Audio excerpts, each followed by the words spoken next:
وَلَقَدْ يَسَّرْنَا الْقُرْآنَ لِلذِّكْرِ فَهَلْ مِن مُّدَّكِرٍ نحمدہ ونصلی علی رسولہ الکریم اما بعد اعوذ باللہ من الشیطان الرجیم بسم اللہ الرحمن الرحیم یا ایھا الذین آمنوا لا تخونوا اللہ ورسولہ، اے ایمان والو نہ خیانت کرو تم اللہ اور اس کے رسول کے ساتھ، وَتَخُونُوا أَمَانَاتِكُمْ اور نہ ہی اپنی امانتوں میں جو تمہیں سونپی گئی ہیں ان میں خیانت کرو، وَأَنْتُمْ تَعْلَمُونَ اور تم خوب جانتے ہو، علم رکھتے ہو کہ خیانت کا کیا انجام ہوتا ہے۔ رب اشرح لی صدری ویسر لی امری واحلل عقدۃ من لسانی یفقہوا قولی۔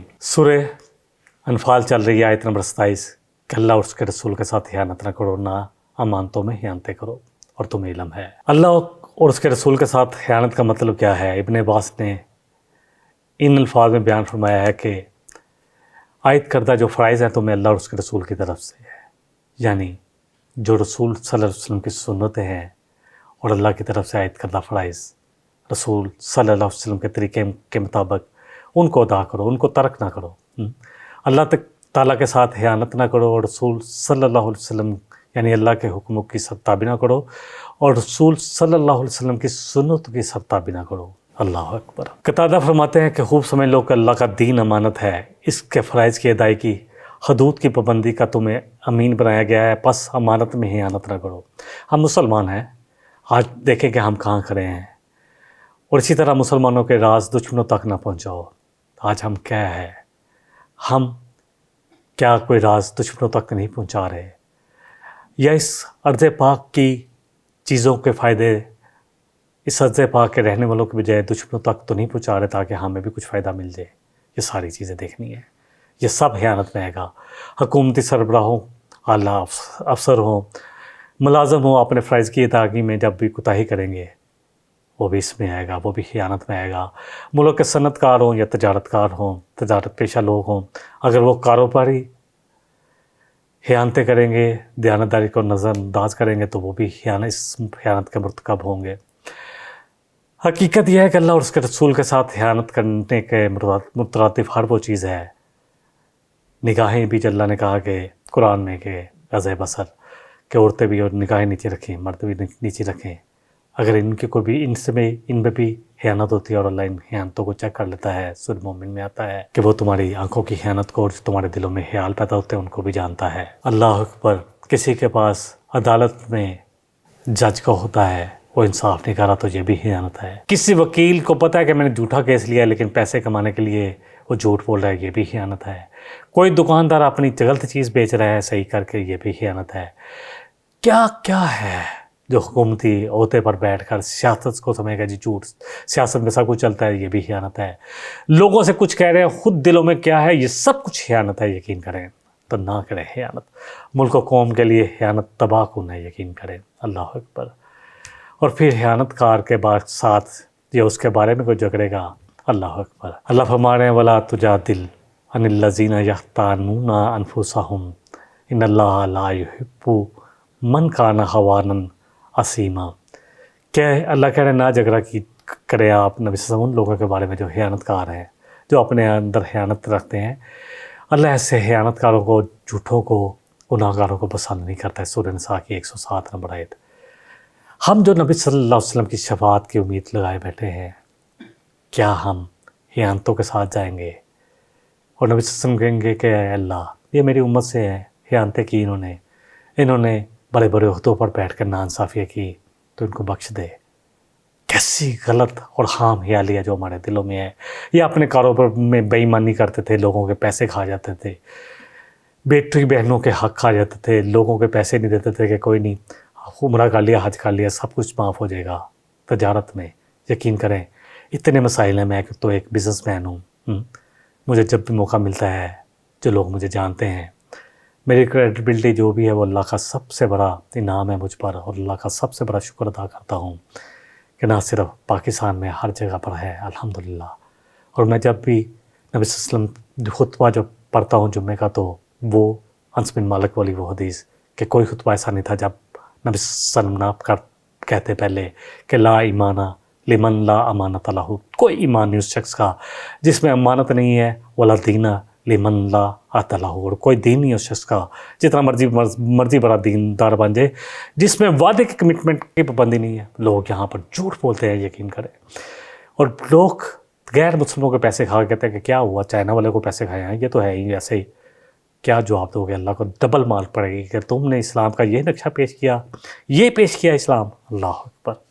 مومن تو روشنی کی طرح، نور کی طرح، جہاں چلتا ہے وہاں روشنی پھیلاتا ہے، اور ہم ایز اے ہول کیا پھیلا رہے ہیں، ہم خود دیکھ لیں۔ اگلی آیت نمبر 28 ہے، وَاعْلَمُوا أَنَّمَا أَمْوَالُكُمْ وَأَوْلَادُكُمْ فِتْنَةٌ، جان لو کہ تم یہ سب کچھ کس لیے کر رہے ہو، مال بڑھ جائے، اولاد تمہاری ترقی کر جائے، بڑے بڑے عہدوں پر پہنچ جائے، یا امریکہ یورپ میں سیٹل ہو جائے اور بڑے بڑے جزیرے لے لو اور بڑے بڑے محلات بنا لو، اس لیے کر رہے ہو۔ اللہ اکبر، کہ یہ تو تمہارے لیے بہت بڑی آزمائش ہے۔ کس کے لیے کرتا ہے انسان؟ مال اور اولاد، یہ کیسی آزمائش ہے؟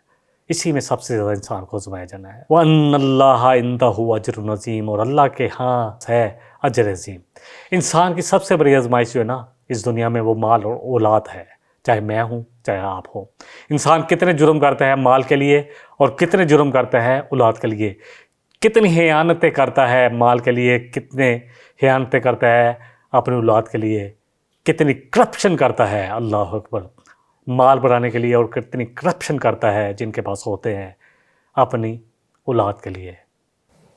کہاں سے آیا پیسہ لوگوں کے پاس؟ کوئی پوچھتا ہے کہ آپ کی جاب کتنی تھی؟ 10 لاکھ کی تھی، آپ کے اربوں کی پراپرٹی کیسے باہر بن گئی؟ جب جاتے ہیں لوگ جابیں چھوڑ کر یہاں سے۔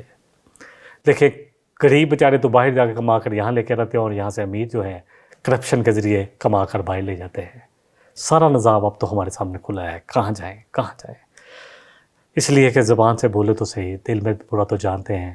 اللہ کرے جو ہم تاجر طبقہ لوگ ہیں وہ تو سمجھیں، اللہ کرے جو جس کا جتنا جس کے پاس جو ہے وہ اس میں تو اپنے آپ کو ثابت کرے کہ وہ الحمدللہ اللہ کے اور اس کے رسول کے ساتھ خیانتیں نہیں کر رہا۔ اور آزمائش ہے، دیکھیں اصل بات ہے وَأَنَّ اللَّهَ عِندَهُ أَجْرٌ عَظِيمٌ، اگر تم مال و اولاد کے فتنے سے بچ جاؤ گے تو تمہارے لیے بہت بڑا اجر ہے۔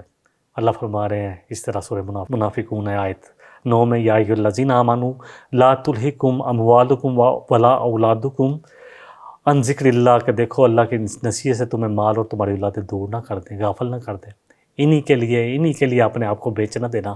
وَمَن یفعل ذَلِکَ فَأُولَٰئِکَ هُمُ الْخَاسِرُونَ، جو بھی ایسا کرے گا تو وہی خسارے میں ہے۔ سب سے بڑے خسارے میں وہ لوگ ہیں جنہوں نے اپنے آپ کو اور اپنی بیوی بچوں کو قیامت کے دن کے لیے خسارے میں ڈال دیا۔ اللہ، یہ سب سے بڑا خسارہ ہے۔ نبی صلی اللہ علیہ وسلم نے فرمایا کہ 3 خصلتیں ایسی ہیں جس میں پیدا ہو جائے اس نے ایمان کی مٹھاس پا لی۔ سب سے پہلے کہ اللہ اور اس کے رسول اس کے لیے سب سے زیادہ محبوب تر ہو جائے۔ دوسرا یہ کہ وہ انسان محض اللہ کی کسی سے انسان سے محبت کرے تو صرف اللہ کے لیے، اور کسی سے بغض رکھے تو صرف اللہ کے لیے۔ تیسرا یہ کہ کفر میں لوٹنا اس کے لیے ایسا ہو جیسے اس کو آگ میں ڈال دیا جا رہا ہو۔ صحیح بخاری کی حدیث نمبر 16۔ آپ صلی اللہ علیہ وسلم نے فرمایا کہ تم میں سے کوئی شخص اس وقت تک مومن ہو نہیں سکتا جب تک کہ میں اس کو، اس کی اولاد، اس کے والد، اس کی ہر چیز، تمام انسانوں سے، ماں باپ، اولاد، تمام انسانوں سے زیادہ محبوب تر نہ ہو جاؤں، اور ایک حدیث میں فرمایا کہ اپنی جان سے بھی زیادہ عزیز نہ ہو جاؤں۔ اللہ اکبر، یہ صحیح مسلم کی حدیث ہے، مسلم 44 نمبر۔ اللہ فرما رہے یا ایھا الذین آمنوا ان تتقوا اللہ یجعل لکم فرقانا، کہ مومنو اللہ کا تقوی اختیار کر لو۔ تقوی 258 دفعہ یہ لفظ آیا، واو کاف یا وقایا، بچانا اپنے آپ کو، بچا لو اپنے آپ کو، بچا لو دنیا کی اس گندگی سے، بچا لو خیانتوں سے، بچا لو کرپشن سے، بچا لو جھوٹ سے، بچا لو زنا سے، بچا لو لوگوں کو سے زیادتی کرنے سے، بچا لو اس زبان کو اور اپنے اعمال کو، بچا لو اپنے آپ کو۔ تو اللہ تمہارے لیے، جب تمہارے اندر تقویٰ آ جائے نا، ہر کام میں اللہ کا خوف ہوگا، ہر کام میں معاملہ کرتے ہوئے اللہ کا خوف، کہیں بھی تم چاہے اکیلے ہو چاہے تم ہجوم میں ہو، اللہ کا خوف، کہیں تم بیٹھے ہو تم کسی غیر محرم کو دیکھ رہے ہو، اور اگر خوف ہوگا تو فوراً نگاہ نیچے چلی جائے گی کہ نہیں اللہ مجھے دیکھ رہا ہے۔ احسان کیا ہے؟ جب پوچھا کیا ہے احسان کے بارے میں بتائیں، جبریل جو حدیث جبریل میں آتا ہے، فرمایا کہ یہ کہ تم اللہ زندگی اس طرح گزار، اس طرح اللہ کی بندگی کر کے جیسے اللہ تجھے دیکھ رہا ہے، اور اگر یہ نہیں تو یہ تو ضرور ہو کہ اللہ تجھے دیکھ رہا ہے ہر جگہ۔ تو یہ تو ہمارے اندر آ جائے، اللہ کرے یہ محسنین میں اللہ ہمیں شامل کر لے۔ تو اللہ کہہ رہے ہیں تمہارے لیے ایک ایسی کسوٹی، ایسی زبردست فرقان بنا دیں گے کہ تمہیں حق باطل خود نظر آنا شروع ہو جائے گا۔ ایسا اللہ تمہارے سامنے حق اور باطل کو واضح کر دیں گے۔ وَيُكَفِّرْ عَنْكُمْ سَيِّئَاتِكُمْ، اور اللہ پھر ایسا جب تمہارے اندر یہ حق اور باطل کی تمیز آ جائے گی تو اللہ تم سے تمہاری برائیوں کو خود ہی دور کر دیں گے، تمہیں روک لیں گے۔ وَيَغْفِرْ لَكُمْ، اور اللہ تمہیں بخش دیں گے۔ وَاللَّهُ ذُو الْفَضْلِ الْعَظِيمِ، اور اللہ بہت بڑا فضل ور کرنے والا ہے۔ اللہ اکبر۔ اور سب سے بڑا فضل نبی صلی اللہ علیہ وسلم کی وہ حدیث کہ تم میں سے کوئی اپنے اعمال کی بدولت جنت حاصل نہیں کر سکتا، ہاں یہ اللہ کے فضل سے حاصل ہوگی۔ تو کسی صحابی نے پوچھ لیا کہ کیا؟ کوئی بھی نہیں؟ تو آپ بھی نہیں؟ اللہ اکبر۔ تو کہا ہاں میں بھی نہیں، جس کو چاہے وہ اپنے فضل کی رحمت کی چادر میں لے لے۔ تو یہ اللہ کا فضل عظیم حاصل ہو جائے گا ہمیں اگر ہم نے تقوی اختیار کر لیا۔ اللہ اکبر۔ اور فرقان کیا ہے؟ کسوٹی، حق اور باطل ہمارے سامنے آ جائے گا، جو معاملہ کریں گے فوراً اللہ ہمارے سامنے لے آئے گا۔ یہ قرآن سب سے بڑی کسوٹی ہے، جب اس کو ہم پڑھیں گے نا تو قرآن کھلتا جائے گا، یقین جانیں، پھر انسان ہر معاملہ اس میں نظر آئے گا۔ آج بھی میں نے حدیث 2 آیتیں جو پچھلے جو قسط میں بیان کی کہ پاکستان کا معاملہ کیا ہے، سورہ حج پڑھ لیں 41 یا سورہ نحل پڑھ لیں 112، کہ پاکستان کا معاملہ یہ ہے کہ جو اقتدار دیا تھا اللہ کے وعدے سے لیا تھا وہ کیا نہیں، تو پھر کیا ہوا کہ ہم تربوک اور افلاس کا اور خوف کا لباس پہنا دیا گیا۔ اللہ اکبر۔ اللہ فرما رہے ہیں سورہ الانعام کی آیت نمبر 3 اور 4 میں وَأَنزَلْنَا التَّوْرَاةَ وَالْإِنجِيلَ، کہ ہم نے اتاری تھی، نازل کی تھی تورات اور انجیل، من قبل ہدی للناس، اس قرآن کے آنے سے پہلے وہ ہدایت تھی لوگوں کے لیے، وَأَنزَلَ الْفُرْقَانَ، کیونکہ اس کی حفاظت کا اللہ نے ذمہ نے لیا۔ ابھی بھی ان کے پاس 4 جو اتھینٹک ترین ہیں، جو 50 میں سے انہوں نے انجیلیں نکالی ہیں، اسی طرح جو تورات ہے وہ کتنی ہیں وہ گنتے جائیں، اور وہ کہتے ہیں، خود کہتے ہیں کہ جس میں انجیل ہے، یعنی انجیل ان میں سے کوئی بھی انجیل نہیں ہے، ہاں اس میں انجیل کا کچھ حصہ ہے، لیکن یہ قرآن اِنَّا نَحْنُ نَزَّلْنَا الذِّكْرَ وَإِنَّا لَهُ لَحَافِظُونَ، سورہ حجر ہے، سورہ نمبر 15 آیت 9۔ اللہ فرما رہا ہے کہ یہ ذکر، یہ نصیحت، یہ قرآن ہم نے نازل کیا اور یہ اس کی حفاظت یقیناً ہم ہی کریں گے۔ اتنے زیادہ وہاں پر تاکید کے صیغے اس آیت میں، اللہ اکبر۔ ان کو عربی سمجھ میں آتی ہے ان کو پتہ ہے۔ تقوی کی حیثیت یہ ہے کہ انسان کے پاس ایک ایسی کسوٹی آ جاتی ہے کہ کھرے اور کھوٹے کی تمیز سکھاتی جاتی ہے، اور یہی مفہوم جو ہے فرقان کا ہے۔ ارشاد الہی کی منشا یہ ہے کہ تم اللہ سے ڈرتے ہوئے کام کرو تو اللہ تمہیں ایسی کسوٹی عطا کر دے گا کہ تمہیں ہر چیز میں پتہ چل جائے گا کہ کس میں اللہ خوش ہے، کس میں ناراض ہے۔ تمہارے اندر حق اور باطل کی تمیز پیدا کرنے والی اللہ تعالیٰ کوالٹی پیدا کر دے گا، اللہ کو، جس سے قدم قدم پر تمہیں خود یہ معلوم ہو جائے گا کہ کون سا رویہ صحیح ہے اور کون سا غلط، کیا تم غلط کر رہے ہو، کیا صحیح، کیا کام ہے جو اللہ کی رضا والا تم کر رہے ہو اور کیا ناراضگی والا۔ زندگی کے ہر موڑ، ہر دراہے، ہر نشے بفراز میں پر تمہیں تمہارے اندر بصیرت جو تم نے تقوی سے حاصل کی ہوگی، وہ کسوٹی تمہیں بتا دے گی، جو تمہارے اندر فرقان ہوگی کہ کدھر تمہارا قدم اٹھنا چاہیے اور کدھر نہیں اٹھنا چاہیے، کون سی راہ حق کی ہے اور کون سی باطل۔ اگلی آیت نمبر 30 لے لیتے ہیں۔ وَإِذْ يَمْكُرُ بِكَ الَّذِينَ كَفَرُوا لِيُثْبِتُوكَ أَوْ يَقْتُلُوكَ أَوْ يُخْرِجُوكَ۔ اللہ اکبر۔ جب آپ کے خلاف یہ سازشیں کر رہے تھے، پلاننگ کر رہے تھے کہ اب کیا کیا جائے، یہ دور ہے نبی صلی اللہ علیہ وسلم جو ہے ان کے چچا جو وفات پا گئے، حضرت ابو طالب، ان کی وفات کے تقریباً 2.5 سال کے بعد کا۔ اب وہ سوچ رہے تھے کہ پہلے تو ان کو تھوڑا خوف تھا کیونکہ ابو طالب ہر وقت نبی صلی اللہ علیہ وسلم کے ساتھ رہے، تو اس لیے جب وہ وفات پا گئے تو اب ان کا زور کھل گیا نبی صلی اللہ علیہ وسلم طائف کے۔ لیکن بنو سکین نے جو آپ کے ساتھ کیا، زید بن حارثہ آپ کے ساتھ تھے، انہوں نے دونوں طرف نہ صرف جٹلایا بلکہ آپ ووٹنگ کی، مذاق اڑایا، اور جب آپ واپس جا رہے تھے دونوں طرف اوباش لڑکے کھڑے کر دیے، کنکریاں لے کر مار کے جا رہے تھے، اور کیا تانے دے رہے ہوں گے، کیا ہوٹنگ ہو رہی ہے، میرے تو الفاظ بھی نہیں نکلتے، سیرت کی کتابوں میں لکھا ہے، کیا کہہ رہے تھے آپ کے، اتنا خون بہا کہ جوتوں میں خون آ گیا، اور زید بن حارثہ جدھر پتھر آتے ادھر جاتے لیکن کیسے بچاتے، وہ بھی لوہ لہان ہو گئے۔ تو آپ نے وہ دعا کی، وہ دعا جب بھی پڑھتا ہوں تو آنسو نکل آتا ہے کہ اللہ کن کے حوالے کر دیا۔ یہ دین بڑی مشکل سے پہنچا ہے۔ نبی صلی اللہ علیہ وسلم نے جب پوچھا گیا نا کہ آپ پر سب سے مشکل دن کون سا تھا، حضرت عائشہ نے پوچھا، تو ان کا خیال تھا کہ آپ احد کا دن کہیں گے، آپ کو جو ہے یہاں پر زخم لگا، خود جو ہے جو پہنا ہوا تھا وہ اندر گیا، دندان شہید ہوئے، اللہ اکبر، اور خون کا فوارہ پھوٹا، آپ بے ہوش ہو کر گر پڑے۔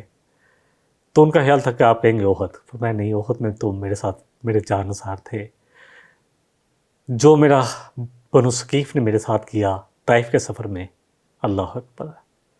تو یہ سب کچھ اللہ اکبر جو ہم تک پہنچا ہے۔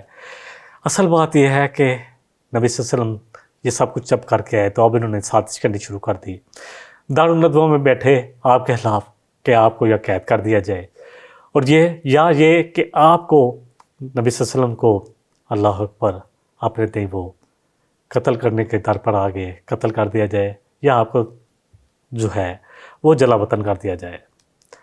مسند میں حدیث آتی ہے اللہ اکبر کہ قریش کے تمام سردار اکٹھے ہوئے دارالندوہ میں یہ وہیں یہ بیٹھتے تھے، سارے سازشیں وہیں کرتے تھے۔ ملعون ابلیس بھی آ گیا اہل نجد کا شیخ بن کر کہ جی میں بھی آ جاؤں، جو تم مشورہ کرو میں تمہیں اچھا مشورہ دوں گا۔ آخر مجلس جمع ہوئی، اب کہا کہ رائے دو کیا سے نبی صلی اللہ علیہ وسلم سے، اللہ اکبر، جنہوں نے تو ناک میں دم کر دیا ہے، رشتے کاٹ دیے ہیں، کیسے جان چھڑائے ان سے، تاکہ یہ جو شروع ہو گئی ہے جو اب مسلمان تو بڑھتے ہی جا رہے ہیں، کیسے اس کو روکیں۔ کسی نے کہا کہ ان کو قید کر دو، پھر بھول دو، اسی قید میں ہی وہ اللہ کو پیارے ہو جائیں گے، چلیں گے اللہ کے پاس جس اللہ کی وہ بات کر رہے ہیں، تو تمہاری جان چھوٹ جائے گی۔ تو وہاں پر جو ابلیس جو شیخ نجد کی حیثیت سے آیا ہوا تھا، بولا کہ یہ رائے ٹھیک نہیں ہے، یہ تم نے رائے دی ہے اے نوجوان وہ ٹھیک نہیں ہے، اس لیے کہ دیکھو ایسا کرنے سے جتنے بھی ساتھی ہیں ان کے، اور تم جانتے ہو وہ ان پر جان نچھاور کرتے ہیں، وہ ان کو چھڑا کر لے جائیں گے، اور پھر یہ بعید نہیں ہے کہ وہ اپنے حلیفوں کی مدد لے کر آئیں اور زبردست انتقام بھی لیں، اور بعد میں زبردست انتقام بھی لیں، تو فائدہ کیا ہے؟ تو سب نے کہا شیخ صحیح کہہ رہے ہیں، کہا اور رائے دو۔ تو ایک نے رائے دی کہ ان کو جلا وطن کر دیتے ہیں تاکہ کسی بھی تکلیف سے ہم بچ جائیں، اور ان کو نکال دو کہ جاؤ بھائی یہاں سے نکلو، تم نے نکلنا ہے تو ہم نکلو، اور یہاں رہنے کا تمہیں نہیں ہے، ہم زیادہ طاقتور ہیں، اب قبیلہ جو ہے وہ بنی ہاشم ہم سے کہاں اتنا مقابلہ کر پائے گا، تو ہم ان کو نکال دیتے ہیں۔ تو شیخ نظر چلایا نہیں یہ رائے تو بالکل ٹھیک نہیں ہے، تم دیکھتے نہیں کہ محمد صلی اللہ علیہ وسلم کی زبان کتنی شیریں ہیں، جس کو ایک دفعہ کلام سناتے ہیں وہ ان کو ہو جاتا ہے، اگر تم نے ایسا کیا تو وہ باہر جائیں گے تو اور بھی بہت سارے لوگ مسلمان ہو جائیں گے، تو ہوگا کیا؟ اس کا اثر یہ ہوگا کہ پھر وہ یک بار کی تم پر حملہ کریں گے، اور انہوں نے تمہیں وہ مکہ پر بھی قبضہ کر لیں گے، اور تمہیں جو ہے تہس نہس کر دیں گے۔ سب نے کہا شیخ بالکل صحیح کہتے ہیں، کوئی اور رائے دو۔ تو اب جو ملعون تھا اس امت کا جو ہے وہ فرعون تھا، وہ ابو جہل، اس نے کہا میری ایک رائے ہے بھائی سن لو۔ میرے ذہن میں یہ کہ ہر جتنے بھی ہمارے قبائل ہیں، کیونکہ کافی زیادہ قبیلے تھے، سب میں سے ایک ایسا جری اور طاقتور جوان لیا جائے جس کے ہاتھ میں تلوار ہو، اور سب کے سب نبی صلی اللہ علیہ وسلم کے باہر جب وہ باہر آئیں تو ان پر حملہ کر دیں، خاموشی سے، کسی کو کانوں کان خبر بھی نہ ہو، اور سب کی تلواریں جب اٹھیں گی تو اب پتہ نہیں کس کی تلوار سے وہ شہید ہوئے، قتل ہوئے، اللہ اکبر۔ تو بنی ہاشم اب کس کو سے جو ہے وہ قصاص لے گا، وہ دیت پر راضی ہو جائیں گے، اور اس طرح تمہاری جان بھی چھوٹ جائے گی، اللہ اکبر۔ اب وہ شیخ جو شیطان کی صورت میں تھا، جو شیطان آیا تھا، وہ کہنے لگا واہ اس نوجوان نے جو رائے دی ہے کیسی رائے دی ہے، کتنا صحیح ہے، کتنا یہ حکمت والا ہے، اس نے کیا دی ہے، اللہ اکبر۔ تھا تو ابو الحکمت لیکن ابو الجہل بن گیا نبی صلی اللہ علیہ وسلم کی دشمنی میں۔ بہرحال جبرائیل علیہ السلام نے آپ کو اطلاع دے دی کہ یہ آپ کے خلاف آج میٹنگ ہوئی ہے، آپ ابو بکر صدیق کے گھر گئے دوپہر کے وقت۔ اما عائشہ صدیقہ فرماتی ہیں کہ دوپہر وقت ابو بکر بھی حیران تھے کہ کوئی خاص ہی کام ہو، تو آپ نے چادر لپیٹی ہوئی تھی کہ ابو بکر مجھے اجازت مل گئی ہے ہجرت کی۔ تو انہوں نے کہا کہ میں نے پہلے ہی تو اونٹنیاں تیار کر رکھی ہیں۔ تو آپ نے کہا تم میرے ساتھ جاؤ گے؟ تو کہا ہاں، لیکن میں اونٹنی تبھی لوں گا جب اس کی قیمت دوں گا۔ یہ ہے نبی صلی اللہ علیہ وسلم اپنے ذات میں کتنے غیور تھے۔ ابو بکر رونے لگے کہ مجھ سے بھی ایسی خیریت؟ تو کہا نہیں ابو بکر، مجھے دین میں مدد چاہیے، اپنے لیے کوئی مدد نہیں چاہیے۔ تو بہرحال یہ شرف ملا تو ابو بکر کو ملا، اور دوسرا شرف ملا تو حضرت علی کو ملا۔ آپ نے کہا اے علی اس رات تو میری چادر اوڑھ کر میرے بستر پر لیٹا رہے گا، اور آپ جب نبی صلی اللہ علیہ وسلم اللہ اکبر نکلے تو وہ رات کو پیرا کیے ہوئے تھے، تو نبی صلی اللہ علیہ وسلم نکلے، اللہ اکبر، تو آپ ہاتھ میں مٹی تھی وہ ڈالتے ہوئے ان کی طرف پھینک کر کہا، یہ آیتیں پڑھتے ہوئے نکل گئے، سورہ یاسین کی آیت نمبر 9 آتی ہے وَجَلْنَا مِن بَيْنِ أَيْدِيهِمْ صَدًّا وَمِن خَلْفِهِمْ صَدًّا، کہ اللہ تو ان کے آگے اور پیچھے آر کر دے کہ میں نظر ہی نہ ہوں، فَأَغْشَيْنَاهُمْ، جو ان کو ڈانپ لے، وَهُمْ لَا يُبْصِرُونَ، اور یہ کچھ دیکھ ہی نہ سکیں، اور یہ تلاوت کرتے نکل گئے، آپ ان کی آنکھوں کے سامنے نکلے اور آپ کو نظر نہیں آئے۔ آپ ابو بکر صدیق کو لے کر غار ثور پہنچ گئے، مشرکین یہی سمجھ رہے تھے کہ نبی صلی اللہ علیہ وسلم بار بار دیکھتے تو بستر پہ کہتے جب ٹاپنا نہیں ہے، جب باہر نکلیں گے ورنہ تو پتہ چل جائے گا کہ کیا ہوا، قدموں کو نشان آ جائیں گے، تو باہر آئیں گے تو پھر کریں گے جو بھی کرنا ہے۔ ساری رات پہرا دیتے رہے، صبح جب چوکھٹ کھلی تو حضرت علی رضی اللہ عنہ تھے، اللہ اکبر، بڑے بہادر لیٹے ہوئے تھے، کوئی جان کا خطرہ نہیں تھا۔ نبی صلی اللہ علیہ وسلم میں تھا کہ تجھے کچھ نہیں ہوگا علی، اور ایسا ہی ہوا الحمدللہ۔ نبی صلی اللہ علیہ وسلم غار ثور میں چلے گئے، اللہ سبحانہ وتعالیٰ کی جو قدرت نے وہاں اس غور میں، جو غار میں جو جگہ تھی، جو جگہ داخل ہونے کی تھی، وہاں مکڑیوں کو حکم دیا، انہوں نے جالا بنا دیا۔ جب وہ گزرے وہاں پہ پیچھے پیچھے آئے قدموں کے نشان کے، تو جب گزرے تو انہوں نے کہا یہاں تو جالا بنا ہوا ہے، تو مکڑی جالا کیسے بنا سکتی ہے، اور اگر کوئی داخل ہوتا تو وہ جالا جو ہے وہ سلامت نہ رہتا۔ تو بہرحال انہوں نے جو ہے سازش کی تھی، وَيَمْكُرُ اللَّهُ، انہوں نے سازشیں کی تھی اور اللہ نے پلاننگ کی، وَاللَّهُ خَيْرُ الْمَاكِرِينَ، اور یاد رکھیں کہ اللہ سب سے بہتر پلانر ہے۔ انہوں نے اپنی سازشیں کی اور اللہ نے تدبیر کی، اور اللہ کی تدبیر کے آگے کسی کی سازش نہیں چل سکتی۔ وَإِذَا تُتْلَىٰ عَلَيْهِمْ آيَاتُنَا، اگلی آیت نمبر 31 ہے، قَالُوا قَدْ سَمِعْنَا وَلَوْ نَشَاءُ لَقُلْنَا مِثْلَ هَٰذَا، جب ان پر ہماری آیت پڑھی جاتی ہے، اللہ فرماتے ہیں ان پر، تو کہتے ہیں ہماری آیات پڑھی جاتی تو کہتے ہیں ہم نے سن لیا، چاہے تو ہم بھی ایسا کلام پیش کرتے ہیں۔ اللہ اکبر۔ ان ھذا الا اساطیر الاولین، یہ تو پرانے لوگوں کے قصے ہیں، کبھی سمود کے قصے، کبھی جو ہے یہ قوم عاد کے قصے، کبھی لوط علیہ السلام کے قصے بیان کرتے ہیں، تو یہ تو پرانے قصے ہیں۔ یہ نضر بن حارث تھا، اللہ اکبر، یہ ایک مالدار تاجر تھا، یہ ہیرا جاتا تھا وہاں سے۔ اس کو جب نبی صلی اللہ علیہ وسلم کی دعوت شروع ہوئی تو اس نے کہا ہم بھی کہانیاں لیتے ہیں، کہ یہ کیسر و کسرے جو قصے تھے وہ اٹھا لایا اور خرید لایا، اور جب آپ صلی اللہ علیہ وسلم پہلی امتوں کے عبرت آموز حالات سناتے، قرآن کے ذریعے پڑھتے، تو یہ غرور میں کہتا ہے ایسی باتیں حقائق تو میں بھی سنا سکتا ہوں، اور انتہائی ڈٹائی سے یہ دعویٰ کرتا تھا، اور اگر ہم چاہیں تو ہم بھی ایسی کتاب بنا سکتے ہیں۔ تو اللہ اس کے باوجود کہ ایک صورت بھی پیش نہیں کر سکے، جب اللہ نے چیلنج کیا تھا نا، اللہ کا پہلا چیلنج آیا تھا سورہ طور میں کہ لے آؤ قرآن، پھر سورہ اللہ اکبر جو بنی اسرائیل آیت 88 میں کہ سارے جن و انس مل جاؤ اور اس پر اکٹھے ہو جو کہ قرآن لے آؤ، تو نہیں لا سکتے، چاہے سب ایک دوسرے کے مددگار بن جاؤ۔ پھر سورہ ہود میں اللہ نے کہا کہ 10 صورتیں بنا لو، پھر سورہ یونس میں آیا بلکہ اس سے پہلے ایک صورت کا کہ ایک صورت بنا لو اور اللہ کے سوا جس کو چاہو شامل کر لو، اور پھر سورہ البقرہ میں آیت 20 اور 21 میں کہ اگر نہیں کر سکے تو کبھی نہیں کر سکو گے، ایک لے آؤ کہ اگر سمجھتے ہو کہ نبی صلی اللہ علیہ وسلم کا اپنا کلام ہے تو ایک صورت تم بھی بنا لو ایک جیسی، اور صورت میں تو سورہ کوثر بھی ہے اور سورہ والا جو 3 آیتوں کی صورت ہے چھوٹی، کوئی بنا لاؤ اگر تم واقعی اس دعوے میں سچے ہو۔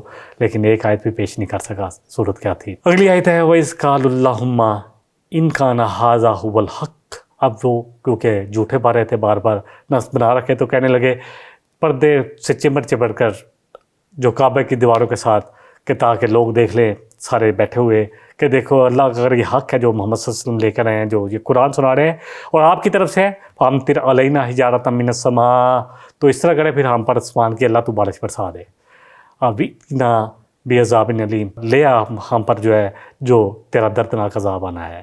یعنی قرآن میں جو کہہ رہے ہیں کہ آ جائے گا تو لے آئے۔ اللہ اکبر۔ اصل بات یہ ہے کہ یہ دعا کے طور پر نہیں کر رہے تھے، یہ بد دعا نہیں کر رہے تھے، یہ آپ دل میں سمجھتے کہ ہم چیلنج کر رہے ہیں، کہاں آنا ہے کہ ہم پر اللہ برسا دے، پھر کوئی آ جائے اوپر سے کوئی عذاب آ جائے یا اللہ تعالیٰ ہمیں پکڑ لے، تو اللہ اکبر، تاکہ نبی صلی اللہ علیہ وسلم کا جو نبوت کا جو دعویٰ ہے اس کو چیلنج کر سکیں کسی طرح، تو کچھ نہ کچھ تو پیش کر سکیں۔ اللہ سبحانہ وتعالیٰ فرما رہے وَمَا كَانَ اللَّهُ لِيُعَذِّبَهُمْ وَأَنْتَ فِيهِمْ، اے اللہ کے رسول، اللہ ان کو عذاب دے ہی نہیں سکتا تھا جب تک آپ ان میں ہوں، جب رسول ہو تو کیسے عذاب آ سکتا ہے؟ وَمَا كَانَ اللَّهُ مُعَذِّبَهُمْ وَهُمْ يَسْتَغْفِرُونَ، اور ان میں استغفار کرنے والے مسلمان ہوں تو اللہ کیسے عذاب دے گا؟ کیونکہ ہم پڑھیں گے انشاءاللہ قرآن میں، اور جن لوگوں کو پتہ ہے جتنے بھی قصے آتے ہیں، قوم نوح سے شروع ہوتا ہے، پھر قوم ہود، پھر قوم عاد، یہ جتنی بھی قومیں تھیں، جتنی بھی قومیں آئیں، یعنی قوم عاد قوم ہود کی تھی، قوم صالح جو تھی وہ صالح علیہ السلام کی قوم سمود تھی، اسی طرح قوم لوط، جب بھی رسولوں کو جھٹلایا گیا تو رسول اور ایمان والے نکالنے کے بعد نکلے تو عذاب آیا، تو ان پر بھی عذاب آ گیا جو آیا نبی صلی اللہ علیہ وسلم بیچ میں موجود تھے، ابھی کیسے عذاب آ سکتا تھا؟ تو ان پر عذاب کا پہلا کوڑا جو برسا وہ غزوہ بدر میں برسا، اللہ اکبر، جب ان کے 70 جو ہیں واصل جہنم ہوئے اور 70 قیدی بنا لیے گئے اور پورے عرب میں جو ان کی طاقتیں ختم کر لیے گئی، کیوں نہ تھا اللہ ان کو عذاب دیتا؟ وَهُمْ يَصُدُّونَ عَنِ الْمَسْجِدِ الْحَرَامِ، اور یہ مسجد حرام سے لوگوں کو روک رہے تھے اب، وَمَا كَانُوا أَوْلِيَاءَ، اور یہ تو اس کے نہیں تھے، ولی تو نہیں ہو سکتے تھے مسجد کے، یہ سمجھ رہے تھے کہ ہم مجاور ہیں، ہم مجاور کیسے ہو سکتے ہیں یہ، بلکہ اس کے ولی، اس کے جو مجاور ہیں وہ تو وہی ہو سکتے ہیں، یا مسجد کے جو حقدار ہیں وہ ہیں جو تقوی والے ہیں، وَلَكِنَّ أَكْثَرَهُمْ لَا يَعْلَمُونَ، لیکن اکثروں کو یہ بات نہیں یاد سمجھ جاتی۔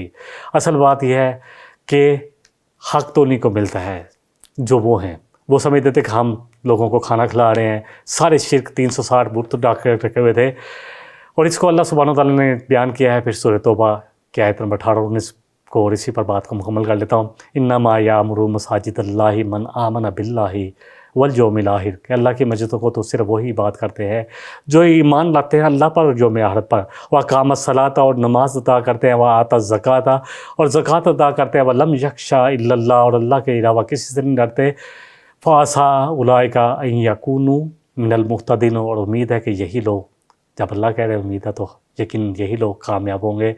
اجعلتم سقایۃ الحاج و عمارت المسجد الحرامی، یہ تم جو مسجد میں لوگوں کو پانی پلا رہے ہو، کھانے کھلا رہے ہو اور مسجد کو بات کر رہے ہو، کمن آمن باللہ والیوم الآخر، تم سمجھتے ہو کہ یہ برابر ہے، تم مجاور بن کے بیٹھ کے ہو، جو لوگ ایمان لائے، جو آخرت پر یقین رکھتے ہیں، وجاہد فی سبیل اللہ، جنہوں نے اپنی جان مال اللہ کے لیے لگا دیا، لا یستوون، نہیں برابر ہو سکتے عند اللہ، اللہ کے ہاں، واللہ لا یہدی القوم الظالمین، اور اللہ ظالموں کو ہدایت نہیں دیتا۔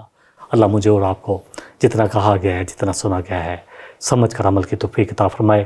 وآخر دعوانا ان الحمد للہ رب العالمین۔ إن هذا القرآن يهدي للتي هي أقوم ويبشر المؤمنين الذين يعملون الصالحات أن لهم أجرا كبيرا۔